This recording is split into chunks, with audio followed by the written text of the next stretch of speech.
हम सभी एक या दूसरी चीजों से परेशान हैं, लेकिन हमें हमारी परेशानी का कारण पता होना जरूरी है।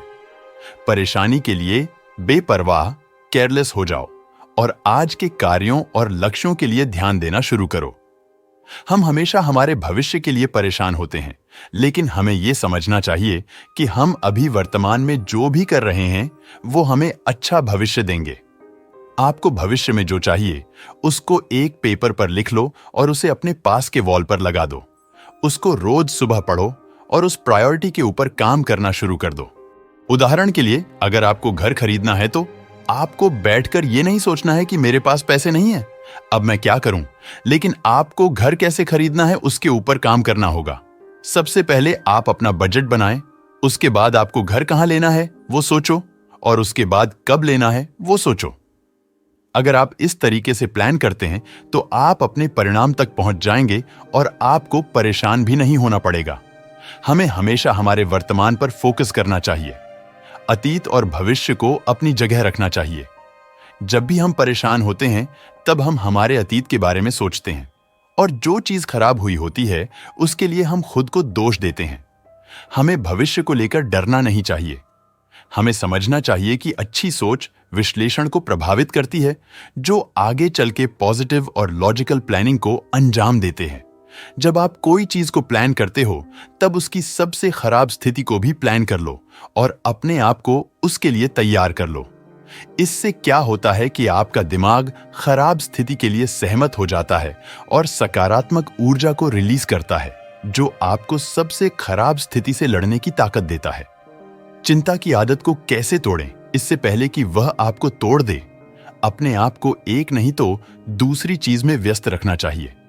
रिसर्चर्स कहते हैं कि मानव मन एक साथ बहुत सारी चीजों को नहीं सोच सकता है। इसका मतलब है कि हम खुश या परेशान एक साथ नहीं हो सकते। जब हम अपने आप को हमारी पसंद की एक्टिविटी में व्यस्त रखते हैं तो हमारा दिमाग सकारात्मक विचारों का बादल बना देता है। हमें हमारे मन को किसी न किसी चीज में व्यस्त और ऑक्यूपाई रखना चाहिए, जिससे हम परेशानी से दूर रहे। क्या होने वाला है उसके पीछे लड़ाई करने का कोई तर्क नहीं है। इससे तो अच्छा ही है कि हम ये सोचें कि अगर ऐसा हुआ तो हम क्या करेंगे और फिर उसमें से बेस्ट ले। परेशान होने से फायदा तभी है जब आप वो स्थिति को प्रतिरोध कर पाओ, लेकिन अगर आप नहीं कर सकते तो आगे बढ़ो। वास्तविकता तब बनती है जब हमारा डोमिनेटिंग माइंड विचार का क्रिएशन करते हैं। अगर आप लगातार ये सोचते रहेंगे कि मेरे साथ कुछ खराब होगा, तब ये सोच आपके दिमाग को हावी कर देगा और उसे हकीकत में बदल देगा। उदाहरण के लिए, अगर मैं ऐसा सोच विकसित करता हूं कि मेरे पास घर खरीदने के लिए पर्याप्त पैसा नहीं है, तो ये हालांकि मेरे दिमाग को हावी कर लेगा और फिर काफी समय तक और सालों तक मेरे पास घर खरीदने के लिए पर्याप्त पैसे नहीं रहेंगे। हमें हमारे आशीर्वाद गिनने चाहिए, ना ही मुश्किलों को। इसका मतलब यह है कि हमें हमारे पास क्या है उसका आकलन करना चाहिए और क्या नहीं है उसके बारे में परेशान नहीं होना चाहिए। इससे तो अच्छा है हमें यह सोचना चाहिए कि जो हमारे पास नहीं है उसे हम कैसे हासिल करें। यह हमें परेशानी से दूर रहने की ज्यादा ताकत देता है। स्वयं को खोजें और स्वयं बनें। खुद को जानना बहुत महत्वपूर्ण साहसिक कार्य है। खुद को ढूंढना और हमारे में क्या क्षमताएं हैं उसको जानना। खुद को ढूंढना एक ऐसा अनुभव देता है जैसे वो एक सेल्फ सेंटर्ड लक्ष्य हो, लेकिन असल में वो एक निस्वार्थ प्रक्रिया है हमारी जीवन का। हमें ये ढूंढना चाहिए कि हम कौन सी चीजों में बेहतर और कौन सी चीजों में खराब है। अपने पैशन को पहचानो और उसके ऊपर काम करो, जो तुम्हें कहीं ना कहीं अच्छा परिणाम देगा। अपने घाटे से लाभ उठाने का प्रयास करें। आप अगर ये जान जाओ कि नकारात्मक को सकारात्मक में कैसे बदलना है, तो आप जीवन में बहुत आगे बढ़ सकते हो। हमेशा अपने फायदे के बारे में सोचो। अगर आपको जीवन में लेमन मिला है तो आप उससे लेमनेड बना लो। इसका मतलब यह है कि अपनी मुश्किल स्थिति से कुछ सीखो। काफी लोग ऐसे होते हैं जो हैंडीकैप होते हुए बड़े अचीवर बन जाते हैं, अपनी कमजोरियों को दूर करते करते। चिंता पर विजय पाने का अचूक उपाय। प्रार्थना में अद्भुत शक्ति होती है। यह आपको हमेशा प्रेरित रखता है।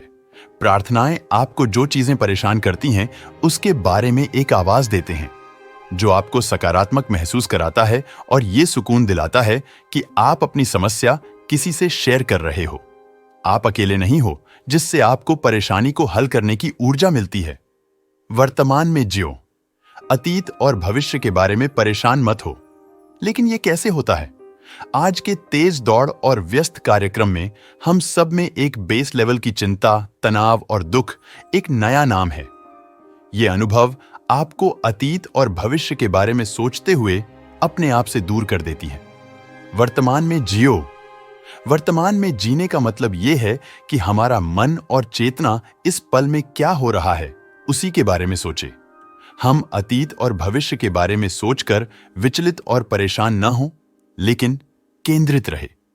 जब हम किसी महत्वपूर्ण चीज में फेल होते हैं, उदाहरण के लिए रिश्ते, काम या स्कूल, ये बहुत ज्यादा पेनफुल होते हैं। ये हमारे मन को बहुत सारे विचार से भर देते हैं। इस समय आपको खुद से ये पूछना है, मुझे क्या चाहिए और मैं अपने बारे में क्या सोचता हूं? रिसर्चर्स कहते हैं कि जब हम कोई नकारात्मक घटनाओं को दोष देते हैं, वो सबसे ज्यादा डिप्रेस्ड होते हैं और स्वास्थ्य के मुद्दे से परेशान होते हैं। लेकिन अपनी गलती को ढूंढ करके उसे सही तरीके से आलोचना करना, अपने आप को सही तरीके से समझाना और सुधार के बारे में सोचना अच्छी बात होती है। दोस्तों, हम ये आशा करते हैं कि अगर इस वीडियो ने थोड़ी सी भी सहायता की, आपकी चिंता दूर करने की, तो हम अपने काम में सफल हुए। आपको वीडियो पसंद आई हो तो शेयर जरूर करें।